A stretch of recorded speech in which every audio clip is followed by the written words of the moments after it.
कशिश मिश्रा जी, पुणे से। महाराज जी, आलस और मोबाइल के अधिक प्रयोग पर जीत कैसे पाया जाए? अब ये तो हाँ, इसमें तो अपने को देखो, अभ्यास इसमें भी नींद, भोजन, बोलना और भोग, इनको आप जितना चाहो बढ़ा सकते हो, जितना चाहो घटा सकते हो। भोजन को थोड़ा थोड़ा कम करते जाओ तो जो आदमी 35 रोटी खा सकता था वो 1.5 रोटी पे जीवन व्यतीत कर रहा है और स्वस्थ है। 35 जब साधना में तो 1.5 रोटी पे अब जीवित है और 35 रोटी पाने वाला। भोजन कम किया गया। जो 7 घंटे 8 घंटे सो सकता है और 3 घंटे में अपने आप को 24 घंटे में 3 घंटे सोकर पूरा काम चला लेता है। बोलने का अभ्यास बहुत होता है, मौन रखना बहुत कठिन होता है। कम बोलो, कम सो, कम खाओ और भजन करो तो आलस से खत्म हो जाएगा।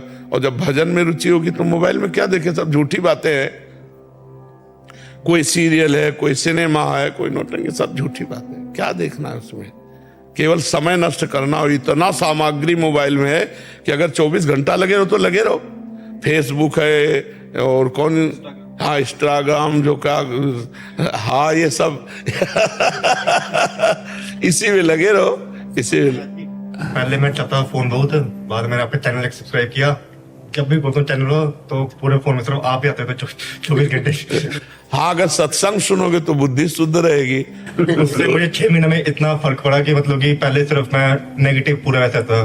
कश्मीर मेरी पोस्टिंग है बैंक में जी, वहाँ रहना मतलब कि अकेले कश्मीर में वैसा माहौल भी नहीं है वहाँ, मतलब कि रहना वैसे। अब सिर्फ राधा नाम सुबह सुबह लो, उसका आपने कहा चतुरासी जी पढ़ो, वो पढ़ो, फिर सब करो। मतलब कि अपने बुक बोलती साधक संजीवनी, वो पढ़ो। उससे मतलब कि इतना थोड़ा पॉजिटिव होता है फिर कि बस जो है बस यही है। बहुत सुंदर, बहुत सुंदर, बहुत सुंदर। महाराज ऐसा होता है कि जैसे आपका रील देखते कोई, ठीक है, तो फिर एकदम उत्साह होता है कि अब इस सुबह 4 बजे उठेंगे। 4 बजे का अलार्म भी लगा दूंगा मैं, और इतना घंटा मतलब माला करना है, मोबाइल सिर्फ आधा घंटा यूज करना है, वरना स्विच ऑफ करके रख दूंगा। और 4 बजे का अलार्म 5 बजे, 6 बजे, 7 बजे। हमने जीवन में कभी अलार्म नहीं लगाया। 1 बजे जगते, मतलब 1 बजे जगते नहीं, 1 बजे तुम शौचालय में जाते, कहो 11 बजे जग जाए, कहो 12 बजे जग जाए, कहो 11:30 बजे जग जाए। कैसे उठा जाता है? ऐसे थोड़ी उठा जाता है कि रजाई से झांक लिया, घड़ी देख लिया। पहला काम रजाई फेंको, पहला काम रजाई को फेंको और उठ के बैठ जाओ। और अगर झपकी आने लगे तो उतर के खड़े हो जाओ, टहलो, पानी पियो, शौच स्नान करो, फिर अपने साधन में लग जाओ। अलार्म थोड़ी उठाता है। अब और हम कह रहे हैं कि आप संकल्प करके लेटो कि मैं 3:30 बजे उठूं, तो आप देखोगे आपकी आंख खुलेगी और घड़ी में देखोगे 3:30 बजे। वो परमात्मा आपके संकल्प की पूर्ति करे। कभी घड़ी और अलार्म ये सब करो, अपने समय से उठ जाओ।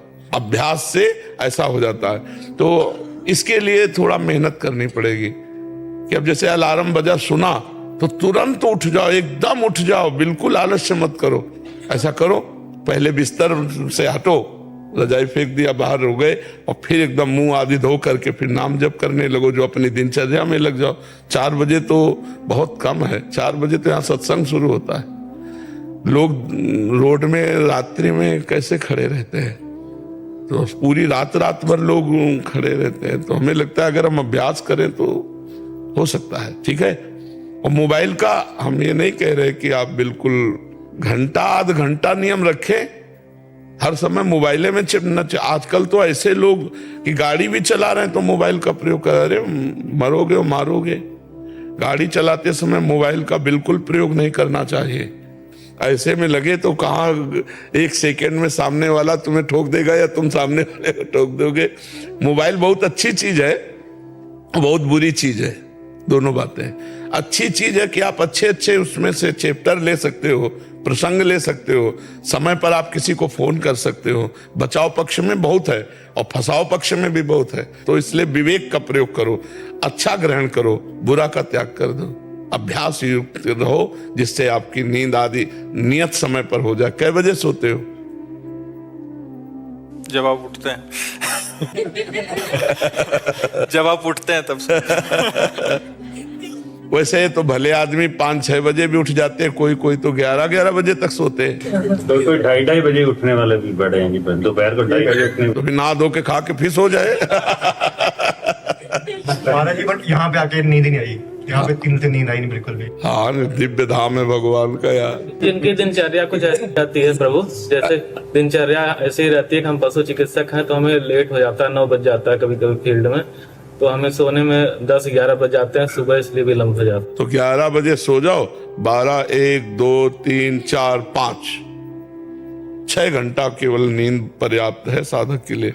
तो अगर आप 5 बजे उठ जाओ तो दिनचर्या चल पड़े। बहुत सुंदर दिनचर्या। अभी देखो 7:15 बजे हैं, अभी लग रहा है कि सूर्योदय होने वाला है। नहीं, अब लग रहा है कि सूर्योदय होने वाला है। तो हमें लगता है अगर 5 बजे भी उठ जाओ तो पर्याप्त है। 6 घंटा सोना चाहिए गृहस्थ आदमी को। साधु महात्माओं को 3 घंटा 4 घंटा जितने में निपटा ले। फोन आने लगता है इमरजेंसी केस का, हम लोग तो ऐसे उठ जाते हैं 5 बजे। पशु परेशान जो रहते हैं उनके पास बिल्कुल बिल्कुल नाम जप करते हुए और आप पशु सेवा में जाओ, बहुत बढ़िया है। एक हमारा प्रश्न है जी, कि कभी कभी हमें कुछ ऐसे पशुओं का इलाज करना पड़ता है जिनका पशुपालक बस मांस भक्षण है और उनके लिए करते हैं, तो क्या उनकी हमें इलाज करने में कभी कभी लगता है हम अप्रत्यक्ष रूप से पाप के भागीदार तो नहीं हो रहे हैं? लेकिन आप तो उसके रोग निवारण के लिए जो गए हैं, वो हत्या के लिए पाल रहे हैं, स्वस्थ करके उसका मांस खाना चाहते हैं। लेकिन आपका उद्देश्य ऐसा नहीं है। आपका उद्देश्य केवल पशु को स्वस्थ करने का है।